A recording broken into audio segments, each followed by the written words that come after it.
bem-vindos e bem-vindas ao nosso Gabarito OAB, programa aqui da Faculdade Nova Roma que tem o objetivo de encurtar essa caminhada para sua aprovação no exame da ordem. Aqui você vai encontrar conteúdos com as principais matérias que vão conseguir a sua aprovação na primeira fase. Não se esqueçam de, ao final, deixar o like, se inscrever na nossa página e deixar o seu feedback para que a gente possa cada vez mais melhorar esse conteúdo para vocês. Olá, minhas amigas e amigos, grande prazer estarmos juntos para esse Gabarito OAB da Faculdade Nova Roma. Meu nome é Marco Aurélio Dantas e eu terei o privilégio de caminhar com vocês através das questões de processo penal. Eu sei que você está se preparando para o próximo exame da ordem e você sabe que as questões de processo penal ocupam um lugar importante e elas ocuparam desde a sua formação jurídica na faculdade e agora iremos verificar o quanto você aprendeu, que proveito você tomou de toda aquela informação que você recebeu ao longo do seu curso. Processo penal é uma disciplina importante por duas razões. Em primeiro lugar, porque é uma área de atuação profissional muito frequente. As pessoas que estão começando na advocacia frequentemente vão atuar em um ou outro caso de natureza criminal e as informações são relevantes. Em segundo lugar, porque obviamente são 6 questões no exame da ordem. Como é que a comissão que prepara as provas do exame da ordem tem cobrado estas questões? Vamos olhar a última prova do exame da ordem, a 38ª prova do exame da ordem. Vamos ver como as questões apareceram lá. Olha comigo essa questão de número 64. Arthur e a sua esposa, Aline, residentes no Distrito Federal, decidem viajar em um cruzeiro partindo de Fortaleza com destino à cidade do Rio de Janeiro e fazendo uma parada em Recife. Durante a passagem pela costa pernambucana, em alto mar, o casal tem uma discussão e Arthur agride Aline, vindo a ser contido por seguranças do navio e retirado logo na primeira parada. Aline sofreu lesão que a incapacitou para suas atividades habituais por mais de 30 dias. Mas que não deixou sequela ou debilidade permanente.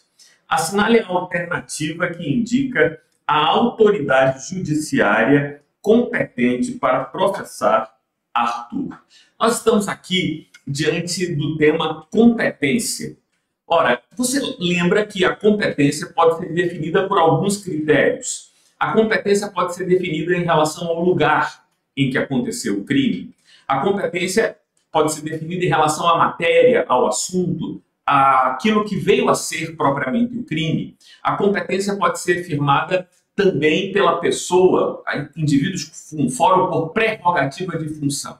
A questão aqui nos aponta para a competência fixada em relação ao lugar que aconteceu o crime. Primeiro, talvez fosse importante que você identificasse de que tipo penal estamos falando. Estamos falando de lesão corporal de natureza grave, porque deixou-a impossibilitada por mais de 30 dias, ainda que não tenha sequelas, mas se a deixou impossibilitada por mais de 30 dias, já vai configurar a lesão corporal de natureza grave.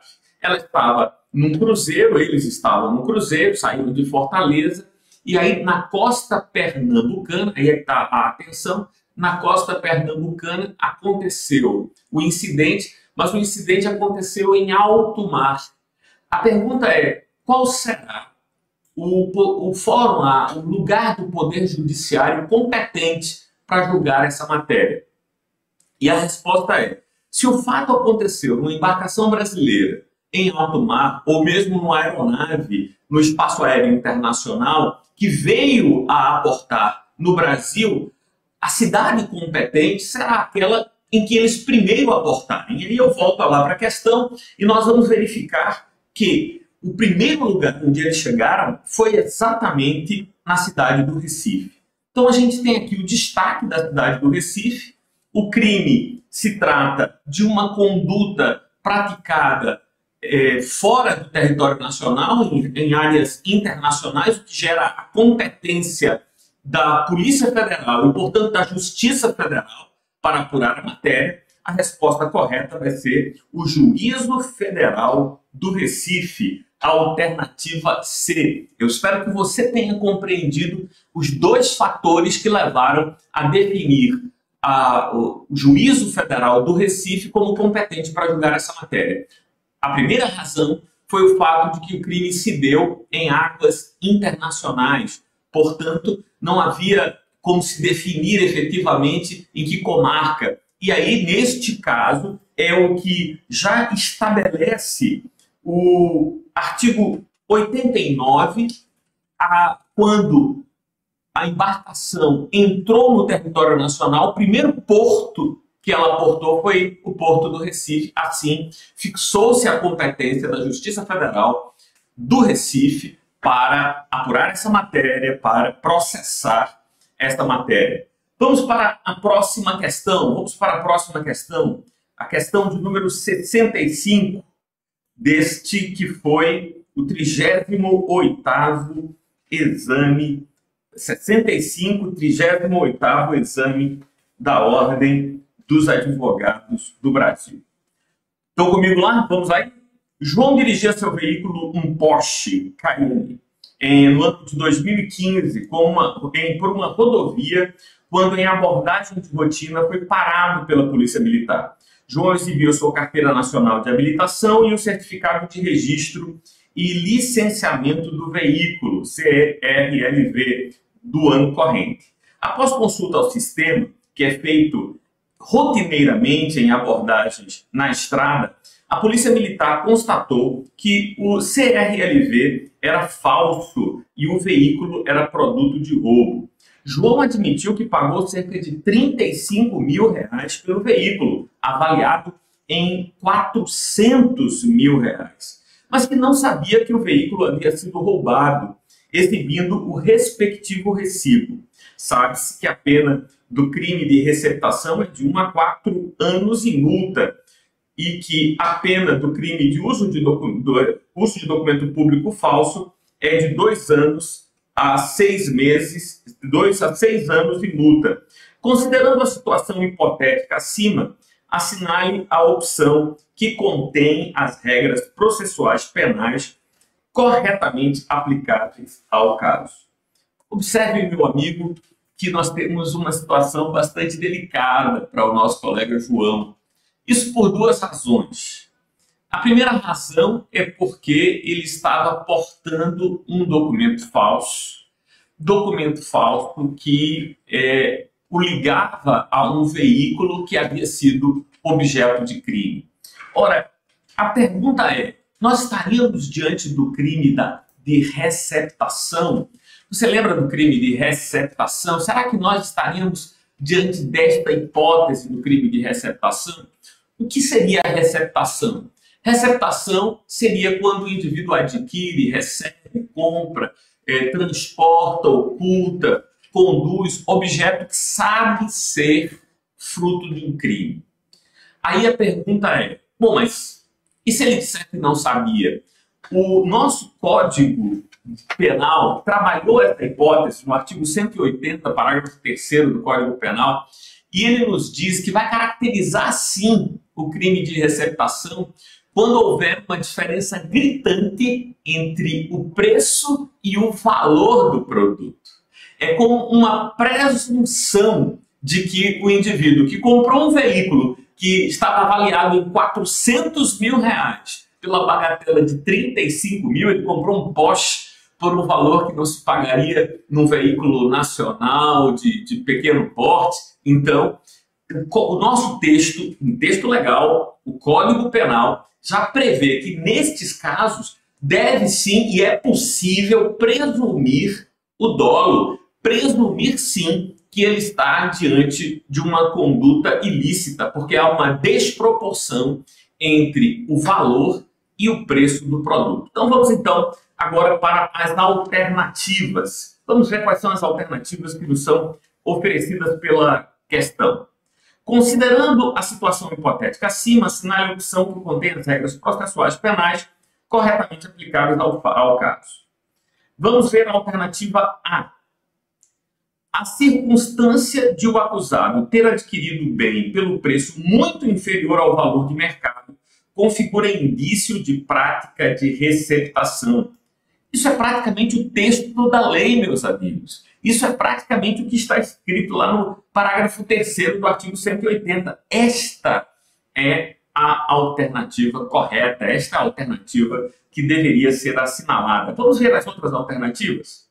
O delito de receptação por expressa disposição legal impõe a inversão do ônus da prova à defesa, cabendo a esta produzir a prova no sentido do desconhecimento da origem ilícita do bem. Não há uma previsão sobre isso. Nós não temos a inversão do ônus da prova. O que nós temos aqui é, como foi estabelecido, que se houver essa desproporção entre o preço e o preço é o que foi dado. Valor é a perspectiva no mercado de quanto custaria o produto. Então, há uma desproporção entre preço e valor. E é isso que indicou, que serviu de indício previsto pela lei, não é uma analogia e malam partem, não, é algo previsto pela própria legislação para caracterizar o delito de receptação. A comprovação da materialidade do delito de uso de documento materialmente falso prescinde de produção de prova pericial. Absolutamente. Ora, se parece que afirmar nos autos e alguém ser punido por utilização de documento falso, é preciso que esse documento seja submetido à perícia e um laudo pericial ateste que o documento é falso. Não é porque alguém diz que o documento é falso que nós vamos admitir que ele é. Esse é o tipo de crime que exige, para que se caracterize a materialidade do crime, a prova pericial. E a última hipótese, a letra D, o processo deve ser desmembrado, pois é cabível suspensão condicional do processo à receptação, devendo o feito prosseguir em relação ao uso de documento falso. Ora, quando dois crimes eles estão conexos, esta não é uma possibilidade, ainda que haja de fato a possibilidade da proposta de suspensão condicional do processo para um e para o outro não, nesse caso não será oferecido para nenhum dos dois. Os dois processos conexos seguirão juntos e juntos serão julgados. Não há esta possibilidade. Vamos então agora para a próxima questão. Queria muito que, se houvesse dúvidas, a gente pudesse interagir nesse momento. Coloca talvez as suas perguntas aí, a gente vai interagir do jeito que puder. Vamos para a 76ª questão. O que aconteceu com a minha amiga Margot? Vamos ver aqui. Margot adquiriu de César, de boa fé, a título oneroso. Opa! O que aconteceu? Tem expressões aqui estranhas, a gente tem que ir se familiarizando. Você está lendo a questão na hora de responder lá na OAB, você vai sublinhando essas expressões. Margot adquiriu de César, de boa fé. Significa ela não sabia que o produto, seja ele qual for, estava envolto em qualquer problema legal, que havia qualquer embaraço legal a esse produto. Então era de boa fé. E a título oneroso significa que ela pagou por isso. Então, de boa fé significa que ela não tinha nenhuma informação, nem tinha dolo de participar de qualquer delito. E a título oneroso ela pagou o valor adequado para o produto. Um imóvel, mas não levou o instrumento ao registro de imóveis competentes.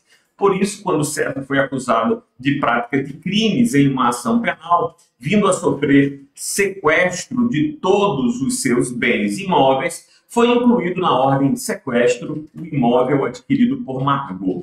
Nessa situação hipotética, como advogado de Margot, assinale a opção que, de acordo com as disposições do Código de Processo Penal, melhor defenda os interesses de sua assistida. Vamos lá, vamos conversar um pouquinho sobre isso. Nós estamos diante das ações possessórias. Né? Você lembra essa questão? Às vezes, para proteger uma ação penal, é preciso que o magistrado, para garantir a efetividade da ação penal ao final, ataque bens daquele que está sendo investigado. Nós vamos ter três tipos: o sequestro, o arresto e a hipoteca legal. Margot, qual é a diferença desses três tipos de ações pelas quais a autoridade judiciária poderá afastar o domínio daquele que teria a posse desses bens, recursos, seja lá o que for?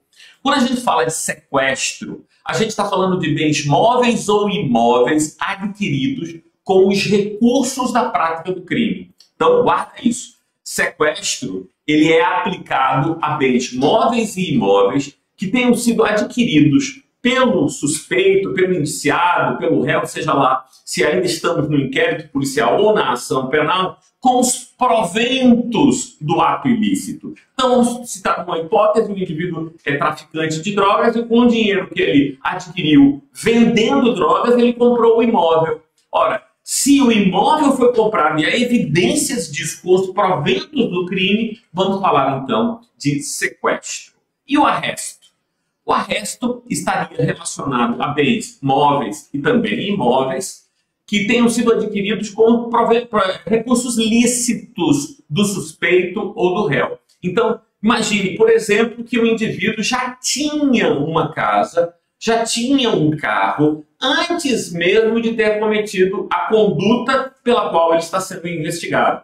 Há que se pressupor que esse bem foi adquirido com recursos lícitos e não com recursos provenientes do ato criminoso. Neste caso, portanto, não há que se falar de sequestro, falaremos de arresto. E o arresto será feito para garantir que o crime que ele está sendo investigado gerou prejuízos e ele pode chegar no final do processo e dizer: eu não tenho mais nada. Ele pode dilapidar todo o patrimônio pessoal para que, ao final, quando vier a ser condenado, não tenha como pagar.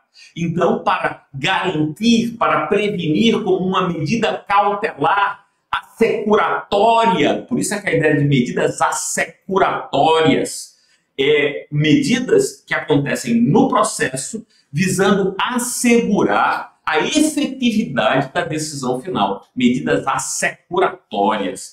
Então, guarda essa expressão. Ação, o primeiro é sequestro. Então, em segundo lugar, nós temos o arresto. E em terceiro e último lugar, a hipoteca legal. Também na hipoteca, nós temos um bem adquirido de forma lícita. E a hipoteca legal é exclusivamente para bens imóveis. Martô, você falou que o arresto também cabe para bens imóveis. É que a prática é a seguinte: como o arresto é mais rápido, então primeiro se arresta o bem imóvel e ingressa-se com o processo de garantias, né, da hipoteca legal. E é esse o procedimento: faz o arresto, ingressa-se com o pedido de hipoteca legal, que é um pouco mais moroso, e a autoridade judiciária tem pressa. Sequestro, arresto e hipoteca legal. Agora, a questão é a seguinte: a questão é que nossa amiga Margot, ela comprou de César, de quem o patrimônio foi sequestrado, a título oneroso e de boa fé. Será que ela pode fazer alguma coisa? Claro que pode. Ela é terceira interessada. Ela é terceira interessada. Então ela pode interpor ali um agravo e ela pode dispor do bem desde que ela dê um valor cautelar para que até que se verifique todo o processo e a idoneidade de sua participação. Vamos dar uma olhada? Vamos dar uma olhada na questão? O que é que pode a Margot fazer? Ela pode fazer alguma coisa? Por não ser parte do processo penal, Margot não pode opor embargos ao sequestro. Parei de ler por aqui. Ela é parte interessada. Ela não está no polo passivo nem no polo ativo, mas ela é a terceira interessada, sim. Então ela pode opor embargos. Margot pode opor embargos ao sequestro, alegando que a aquisição ocorreu a título oneroso e de boa fé. Vamos marcar esta alternativa, ela é terceira interessada, vamos marcar esta alternativa como a alternativa correta. Não por não ser parte do processo penal originário, Margot deve impetrar mandado de segurança. Não, meus amigos, mandado de segurança não. É o embargo nesta ação assecuratória. Margot pode opor embargos ao sequestro, alegando que os bens não foram adquiridos com os proventos da infração penal. Ora, não é essa tese que ela pode. Quem poderia dizer isso é Caio. Caio poderia alegar isso. Não é Caio, o nome dele é César. Desculpa, César. Olha aqui o nome dele. César poderia alegar isso. César poderia dizer que o sequestro foi indevido porque aquele imóvel não foi adquirido com os proventos da ação criminosa. Mas essa não é a questão para Margot. Para Margot, o fundamento do seu agravo é que ela agiu de boa fé e ela adquiriu a título oneroso, portanto ela é a terceira de boa fé e assim ela poderia buscar a proteção do seu investimento no caso concreto. Muito bem, bora para a questão de número 67. Você está acompanhando aí, meu amigo? Você está tomando nota? Medidas assecuratórias, sequestro, arresto, hipoteca legal. Depois seria interessante você dar uma olhada lá no teu Código de Processo Penal, que ali a partir do artigo 130, no entorno do artigo 130 do Código de Processo Penal, falando especificamente do sequestro, artigo 130, inciso 2º do Código de Processo Penal, e você vai encontrar todas as explicações. É muito importante que você assista a aula com o código na mão. E eu digo mais, se você vai fazer a segunda fase aí penal, deve ser o código que você fará a prova da segunda fase, para que você se familiarize com a própria geografia do código. Bora para a questão 67. Vou mostrar aqui para vocês. Está aí na lousa. Olha aí. A Polícia Civil ingressou na residência de Gustavo com o objetivo de cumprir mandado de prisão em desfavor de seu filho Mariano, o qual era acusado de tráfico de drogas. A ordem de prisão foi expedida pelo juiz de direito da comarca. Durante o cumprimento de mandado de prisão, a polícia pegou o telefone celular de Gustavo, desbloqueado, que estava sobre uma mesa da residência. E sem sua autorização, passou a verificar seu conteúdo, constatando material de pornografia infantil armazenado e compartilhado via aplicativo de troca de mensagens instantâneas, acessível pela internet a partir de qualquer país. Diante disso, a polícia imediatamente realizou a prisão em flagrante de Gustavo. Sobre o meio de obtenção da prova extraída no celular de Gustavo, assinale a alternativa correta. Peraí. A pergunta é a seguinte: os policiais foram até a casa de Gustavo cumprindo que ordem judicial? Mandado de prisão. O que é um mandado de prisão? Mandado de prisão é uma ordem judicial para reter a liberdade ambulatorial de um indivíduo e conduzi-lo ao estabelecimento prisional. Mandado de prisão está ligado exclusivamente à apreensão do indivíduo e conduzi-lo. Não há possibilidade de entrar na casa de alguém para cumprir um mandado de prisão e começar a vasculhar a casa ou mesmo tropeçar em algo e valer-se disso. O que os policiais fizeram? Os policiais pegaram o celular, começaram sem a autorização dele, começaram a vasculhar o celular. Ora, não estamos em sede de mandado de busca e apreensão. Esta prova colhida foi colhida de modo ilícito. Perceba, se fosse o oposto, porque numa ordem, num mandado de busca e apreensão, é possível sim prender alguém e fazer toda a verificação do local. O juiz pode especificar isso no mandado de busca e apreensão. Mas em sede de mandado de prisão, isso não é possível. O mandado de prisão é limitado a deter o indivíduo e conduzi-lo ao estabelecimento prisional. Portanto, excedeu-se a polícia e a prova produzida é ilícita. Você lembra da teoria lá que nós estudamos em sala de aula, da árvore dos frutos envenenados? Lembra? Ora, se a forma utilizada para adquirir a prova é ilícita, toda prova que desta ação decorre é ilícita, deve ser desentranhada dos autos processuais. Estamos aqui em sede de mandado de prisão e os policiais se acharam no direito de se valer de mais elementos. Vamos ver as alternativas aqui? Vamos ver as alternativas. O que é que dizem as alternativas, as possibilidades? Sobre o meio de obtenção da prova extraída do celular de Gustavo, assinale a alternativa correta. É nula, e a nulidade decorre do fato de ser a pornografia infantil na internet crime de competência federal. Não é por isso, já expliquei. A questão toda é porque eles não tinham autorização para fazer isso. Se eles tivessem encontrado e a competência fosse de outra polícia, caberia à autoridade policial notificar a Polícia Federal para que ela pudesse dar andamento às investigações. Não é essa a questão. Letra B, é válida. pois foi no encontro fortuito de prova. Meu amigo, ainda que a prova tivesse pulado no colo dele, senão não posso, eu estou aqui com um mandado de busca, um mandado de prisão, eu só posso fazer porque é interessante. Vou aqui chamar você, vem cá falar comigo. A autoridade policial, e eu diria mais, todos os agentes públicos só podem fazer aquilo que a lei determina e os autoriza a fazer. Eles não podem fazer mais do que a ordem judicial lhes autorizou a fazer. Eles estarão, olha que palavra importante, exorbitando de suas funções. Prefixo ex, fora, órbita, caminho. Exorbitar é sair do caminho determinado pela lei. Então, aqui houve a exorbitância, não é? Então, vamos voltar para a próxima alternativa. É ilícita, pois o cumprimento de mandado de prisão não compreende autorização para busca em residência ou para o acesso aos dados telemáticos, o que demandaria a ordem judicial específica. Não há dúvida que esta é a alternativa correta. Mas vamos ver a letra D, só por desencargo de consciência, é anulável, porque somente o mandado de busca e apreensão se poderia livremente acessar o conteúdo de comunicação telemáticas, ainda que diversos fossem o objeto ou destinatários do mandado, podendo a autoridade judiciária, entretanto, ratificar a diligência.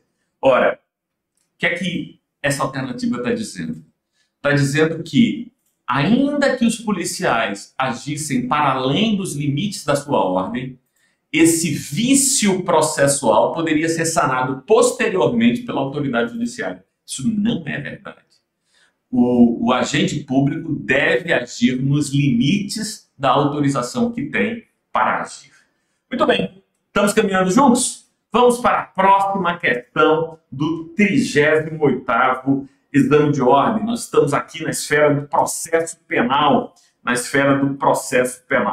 Flávia foi acompanhada por você, na qualidade de advogada, à presença da autoridade policial para noticiar a prática de crimes de apropriação indébita e fraude processual, supostamente praticados por seu ex-marido, descrevendo a prática do crime, fornecendo os dados qualificativos completos do suposto autor do fato, apresentando rol de testemunhas e anexando documentação pertinente à materialidade delitiva e de indícios de autoria. O delegado de Polícia Civil, após 5 dias de confecção do registro de ocorrência, sem que tenha sido praticado nenhum ato para verificação da procedência das informações, despachou nos autos do inquérito policial pelo indeferimento da instauração do inquérito policial e determinou a suspensão do procedimento. Observe aqui, meus amigos, observem aqui o seguinte. Ora, o delegado de polícia, diante da notícia de um crime, demonstrada a materialidade do crime e a autoria, ele é obrigado a instaurar o inquérito policial e dar andamento às investigações.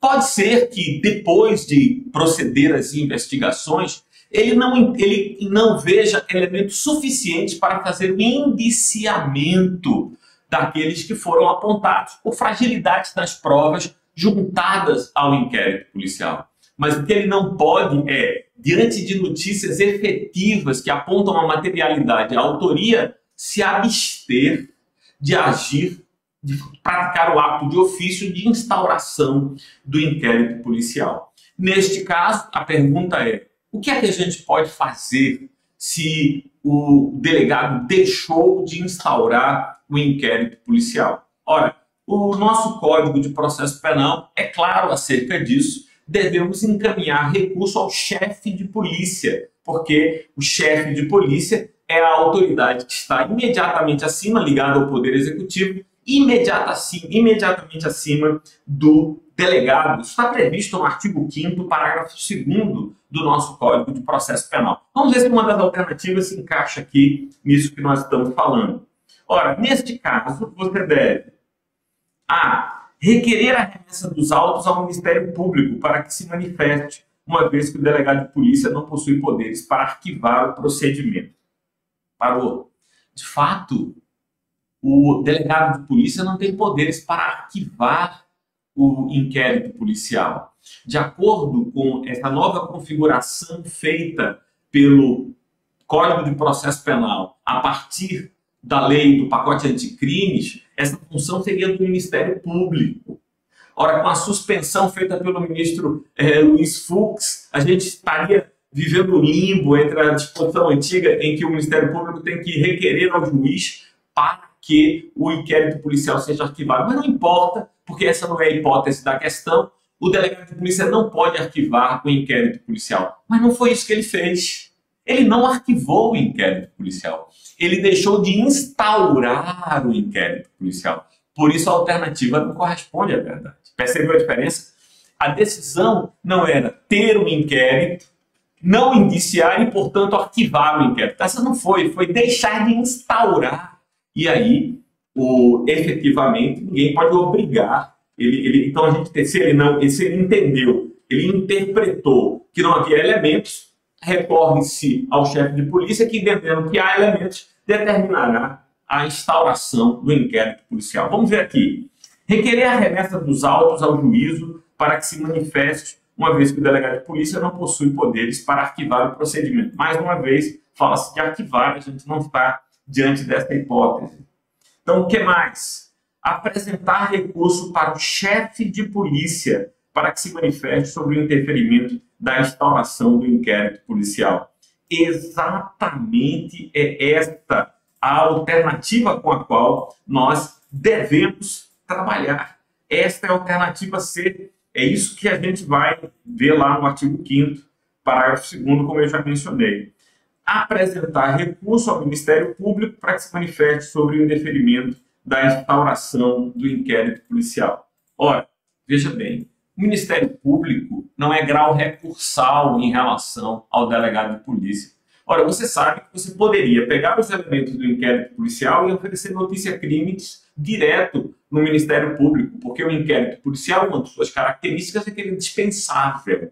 Ele é investigativo, formal, e ele é dispensável. Então, eu não preciso dele para acionar o Ministério Público. Mas eu não vou ao Ministério Público como grau de recurso, porque o Ministério Público não mantém uma relação hierárquica com o delegado de polícia ou com a polícia civil. É verdade que ele pode requisitar ações e tal, mas isso não é decorrente de uma relação hierárquica.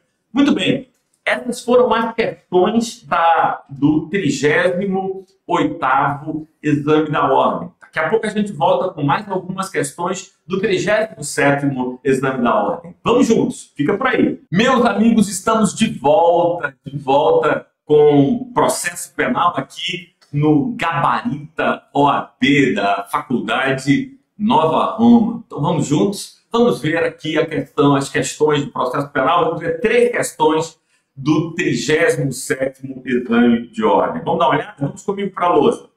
Vamos aqui, vou aumentar aqui para você visualizar melhor e a gente acompanhar essas questões aqui. Vamos lá. Questão de número 64. No dia 10 de julho de 2020, Pedro Primário é preso em flagrante delito comercializando êxtase em uma rua do bairro onde mora. Com ele são apreendidos 50 comprimidos e dinheiro em espécie. Assim, é imediatamente conduzido à delegacia, onde no mesmo dia é lavrado auto de prisão em flagrante pela prática do crime descrito no artigo 33 caput da Lei 11.343 de 2006. Trata-se de tráfico de drogas. Punido com a pena de reclusão de 5 a 15 anos e multa. O laudo toxicológico provisório atesta que a substância consta da lista de substância proscrita. Feitas as comunicações devidas, o auto de prisão é remetido ao juízo competente e, desse modo, no dia 11 de julho, passadas 23 horas da prisão, Pedro é apresentado à autoridade judicial. A audiência é realizada sem a presença do órgão do Ministério Público. E, após entrevistar o preso e ouvir os requerimentos da defesa técnica, o magistrado homologa a prisão em flagrante, que é convertida em preventiva, sobre o fundamento de que existe risco à ordem pública na liberdade do agente, nos termos do artigo 312 do Código de Processo Penal. assinale a opção que indica a tese de direito processual penal adequada para se questionar a prisão preventiva. Eu tenho certeza que quando você ouviu a leitura dessa questão, já foi vibrando aí dentro de você. Matei, essa eu vou acertar.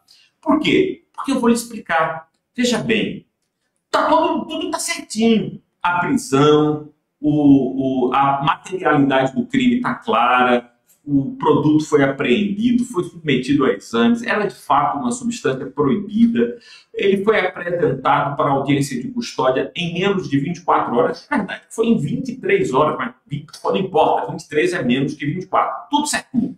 Auto de prisão em flagrante, audiência de custódia, na presença do juiz, tráfico de drogas. O tráfico é um crime que frequentemente permite ou possibilita que a prisão em flagrante seja convertida em prisão preventiva, porque eu tenho minhas reservas, eu sou advogado criminalista, eu estou na defesa, mas em geral os magistrados presumem que se alguém pratica tráfico, este alguém faz isso de modo frequente e a sua liberdade seria uma ameaça à ordem pública, um dos requisitos do artigo 312, o primeiro deles, inclusive, para a decretação da prisão preventiva. Tudo certinho. Só tem um defeito completo, defeito absoluto.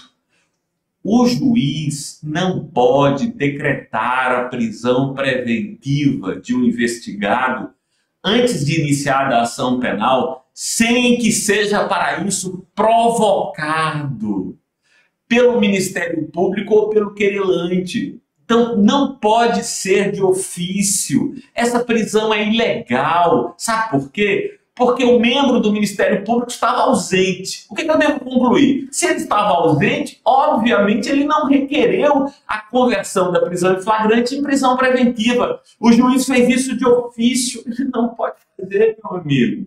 Então, isso está claramente estabelecido no artigo 311 do Código de Processo Penal. No artigo 311 está bem claro que a prisão preventiva só pode ser decretada pelo magistrado sob requisição do Ministério Público, do querelante, do assistente de acusação. Vamos ver, então, quais as alternativas que estão presentes aqui na lousa para a gente ter uma ideia de para onde vamos. Ora, primeira alternativa, letra A. A prisão deve ser relaxada em razão da inobservância do prazo para a realização da audiência de custódia. Já disse que não. O prazo para a realização da audiência de custódia é de 24 horas e segundo aqui, ó, a narrativa, foi em 23 horas. Tá? 23 horas está dentro do prazo. Letra B. A prisão deve ser substituída por medidas cautelares diversas da prisão, já que suficientes para a garantia da ordem pública e conveniência da instrução criminal. Também não é essa a questão, Letra C. A prisão deve ser relaxada ante a ausência do pedido do Ministério Público e concedida prisão domiciliar ao acusado para a garantia da ordem pública. Não, meu amigo, nós não estamos diante da requisição da prisão, seja de qualquer que seja a forma. Letra D.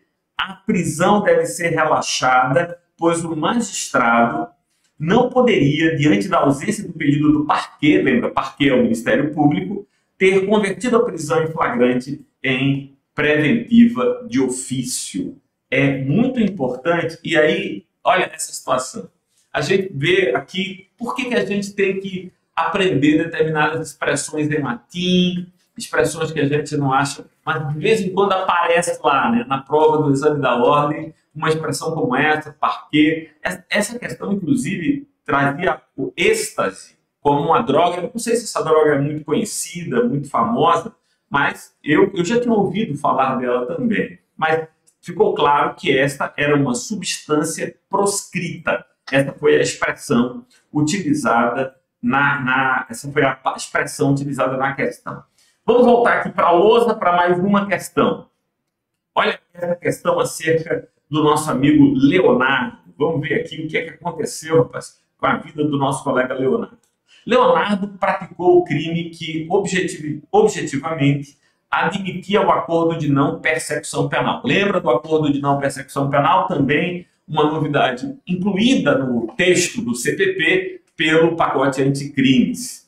Concluída a investigação criminal e estando presente a justa causa, o promotor de justiça se recusou a fazer proposta de ANPP, proposta de não persecução penal, por entender que estava demonstrado que a conduta de Leonardo era habitual. De fato, se a conduta for habitual, não é possível a apresentação da proposta de não persecução penal. Diante da recusa do promotor de justiça em propor a ANPP, o juiz da comarca de Cascais, acolhendo o requerimento do advogado de Leonardo, remeteu o investigatório ao Ministério Público para que se manifeste sobre o tema. O MP apresentou ao juiz da vara criminal da comarca de Cascais uma proposta de não persecução penal para ser homologada. Beleza, mudou de ideia, agora ofereceu a proposta. O juiz considerou insuficiente. O juiz entendeu que a proposta era fraca, frágil, precisava de mais elementos. O juiz considerou insuficiente a condição de Leonardo pagar como prestação pecuniária a quantia correspondente a 2 salários mínimos a uma entidade pública a ser indicada pelo juízo da execução, devolvendo os autos ao MP para reformular a proposta nesta parte. O MP manteve a proposta nos termos acordados com Leonardo, razão pela qual o juiz da vara criminal de Cascais recusou-se a homologá-la. Sobre a decisão de não homologação da proposta de não persecução penal, assinale a opção que indica qual o recurso cabível e quem poderia interpô-lo. Vamos lá. Vamos conversar um pouco sobre essa questão. Pessoal, é muito frequente, é muito comum que o examinador, lá no exame da Ordem dos Advogados, trabalhe com novidades que estão presentes na legislação. Então, quando surgiu o acordo de não persecução penal, o artigo 581, que trata do recurso em sentido estrito, incluiu um outro inciso no seu leque de incisos, incluiu mais um inciso, que era dizendo que o recurso em sentido estrito seria um instrumento idôneo para atacar a decisão de não homologação do acordo de não persecução penal. Então, para acertar essa questão, o aluno tinha que estar ligado nas inovações legislativas para saber. Agora, tem uma dica que tem a ver com a pertinência ou o cabimento do recurso em sentido estrito. O recurso em sentido estrito está vocacionado para decisões interlocutórias, enquanto a apelação está vocacionada para decisões terminativas. É verdade que, excepcionalmente, há o cabimento do recurso em sentido estrito para decisões terminativas, como, por exemplo, a decisão de impronúncia, né? A decisão de impronúncia. Ora, se a decisão é de impronúncia, então a gente iria poder verificar aqui uma possibilidade. Não seria propriamente uma decisão interlocutória, mas quando nós estamos diante... Veja, há duas possibilidades que você tem dentro do rito do tribunal do júri, a apelação e recurso em sentido estrito. Veja a possibilidade. Se o caso a decisão é de absolvição sumária e de impronúncia, caso é de absolvição sumária e impronúncia, nesses casos vai caber apelação, porque essas são decisões terminativas. No caso de pronúncia e desclassificação do crime, vai caber recurso em sentido estrito.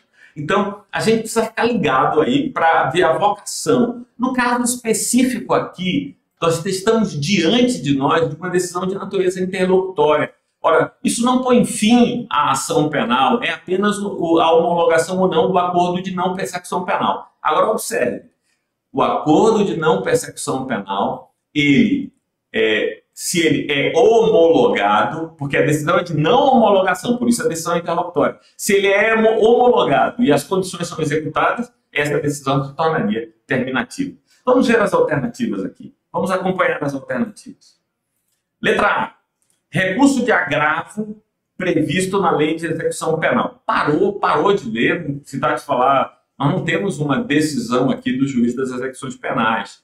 Então, a gente vai tratar de agravo com a execução penal, agravo em execução previsto pelo artigo 187 da LEP, quando a decisão for do juiz das execuções penais. Aqui eu tenho um juiz da vara criminal de Cascais. Então, não há que se falar de agravo em execução. Letra B, vamos ver aqui a letra B. Recurso em sentido estrito, considerando se tratar de um ato judicial de natureza declaratória. Estavam legitimados a recorrer ao Ministério Público e Leonardo por terem ambos interesses recursais. Ambos interesses recursais. Essa é a alternativa correta. Mas vamos continuar lendo. Recurso de apelação residual, por se tratar de uma decisão definitiva. Ora, a não homologação põe fim ao processo? Claro que não. Então não tem nada de decisão terminativa. Recurso de apelação por se tratar de uma decisão com força de definitiva. Gente, não é o caso, porque decisão com força de definitiva seria a decisão que homologa. Essa é uma decisão que não homologa o acordo de não persecução penal. Portanto, não há aqui que se falar destas hipóteses de apelação, né? Então, o recurso seria o recurso em sentido estrito e com fundamento no inciso, artigo 581, inciso de número 25. Vamos para a última questão dessa nossa jornada aqui. A gente já vai aqui perto aí das 50 minutos. Vamos para a última questão aqui da nossa jornada. Sérgio propôs uma ação penal privada contra Ana e Letícia por crime de dano, impossibilidade de qualquer medida penal consensual. Isto porque as quereladas, lembra, querelante é quem oferece a queixa-crime, querelada é querelado é aquele contra quem se faz a queixa-crime. As quereladas dolosamente quebraram o para-brisa traseiro do seu carro. Fim da instrução criminal, restaram comprovadas a autoria e a materialidade. Até mesmo porque, além da prova testemunhal confirmar a imputação contida na queixa-crime, as acusadas confessaram o delito. Em alegações finais orais, Dr. Lúcio, advogado constituído por Sérgio, sem se referir à inicial acusatória, finalizou a sua sustentação oral apenas pedindo que fosse feita a melhor justiça. Eu vou grifar, me desculpe, eu vou grifar, que esse doutor Lúcio não estudou conosco, hein? Não estudou conosco. Você, como advogado das quereladas, alegaria como prejudicial de mérito a extinção da punibilidade pelo quê? Bora conversar um pouquinho? Ora, nós estamos diante do episódio de perempção. Sim, meus amigos, a perempção. Você vai lembrar que no artigo 107 do Código Penal, no inciso 4º, está dito que são causas extintivas da punibilidade a prescrição, a decadência e a perempção. Prescrição e decadência, você sabe o que é. Prescrição é a perda por parte do Estado do poder de punir. Decadência é a perda por parte da vítima do direito de ação, do direito de provocar a autoridade judiciária. E o que é a perempção? A perempção é aquela situação, nos crimes de ação penal privada, em que a vítima, o ofendido, ele oferece queixa-crime, mas ele tem um comportamento viciado durante a ação penal. Deixa de comparecer, por exemplo, se ausenta, e quando é uma pessoa jurídica que é extinta sem indicar quem vai substituí-la. Mas uma das hipóteses de perempção, esta estabelecida pelo artigo 60, inciso 3º do Código de Processo Penal, é quando, nas alegações finais, a parte deixa de pedir a condenação das pessoas quereladas, do querelado. Ora, se deixou de pedir a condenação, uma condenação seria extra petita, além do pedido.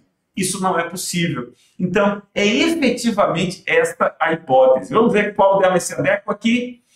Pelo perdão de Sérgio, pois não se manifestou em alegações finais juntamente com seu patrono para pedir condenação. Não, perdão precisa ser expresso ou tácito. Não há que se falar de perdão aqui. Não houve gesto que falasse de perdão. Pela renúncia do querelante, haja vista que seu advogado não ratificou as alegações finais dos termos da acusação articulada na queixa-crime, não é renúncia, o perdão e a renúncia precisariam ter forma expressa ou tácita. Aqui, pela perempção, é esta a figura aqui, olha, esta é a alternativa correta, pela perempção, porque o advogado constituído por sede somente pediu a alegações finais para ser feita na melhor justiça, deixando de ratificar a pretensão de que as quereladas fossem condenadas, sequer tendo renovado o pedido de condenação apresentado na queixa-crime. Vamos ver a última alternativa? Pela retratação do querelante, pois não se manifestou em alegações finais juntamente com seu patrono para pedir a condenação. Nada disso, né? Então a gente já viu que é o caso de perempção. A gente vai ficando por aqui. Eu estou com você e conta comigo para qualquer dúvida, conversa aqui nos corredores da faculdade. Eu quero estar junto com você para o teu sucesso, para a tua vitória no próximo Exame da Ordem. Grande abraço, tio Martô aqui, manda um cheiro para vocês. Até mais. E aí, gostaram da aula? Se sim, deixa aqui o seu like. Não esqueça de deixar o seu feedback nos comentários e ativar o sininho para receber todas as notificações. E também para estar atenado em todas as informações do Gabarito AB, siga a Faculdade Nova Roma nas redes sociais.